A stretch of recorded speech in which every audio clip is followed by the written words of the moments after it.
The coronavirus pandemic has destroyed tens of millions of American jobs. How many of them will come back?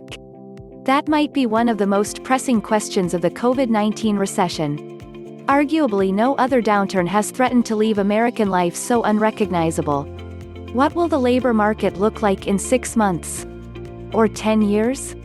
For some predictions, CNBC spoke with Ravin Jesuthasan, who's written 4 books on the future of work and is a member of the World Economic Forum's Steering Committee on Work and Employment. We know from history, every time we've had a recession, we've come out of it with more automation, and we're in the mother of all recessions right now, Jesuthasan said. More from personal finance. Federal student loan rates hit record lows. College-bound students to miss out on billions in financial aid as college classes move online. Don't expect a tuition discount. The interview has been condensed and edited for clarity. CNBC, how do you see this COVID-19 recession impacting the automation of work?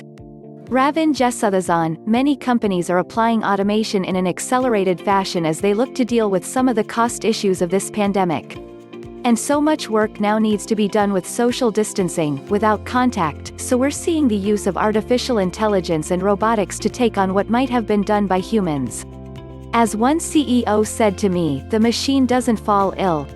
CNBC, which industries are moving quickest with automation? RJ, where you're seeing a surge in demand, you're seeing more automation. For example, many banks are seeing a spike in calls as a result of the CARES Act. And instead of hiring talent, banks are speeding up robotic automation and chatbots to handle the routine transaction requests. Because of the concern of spreading the infection, we're seeing more interest in automation in logistics, distribution and manufacturing. I actually think it's going to affect virtually every industry in some way, shape or form. CNBC, what jobs would people be most surprised to learn can be automated? RJ, the work of artists. We think of automation as being for the dirty, dull and dangerous. We don't think of artificial intelligence as being particularly creative, but we've seen AI compose music, create paintings. The last few years we've seen so much artificial intelligence come into portfolio management. That's work that was once seen as requiring very high IQs, critical thinking, judgment. Today, a lot of that can be automated.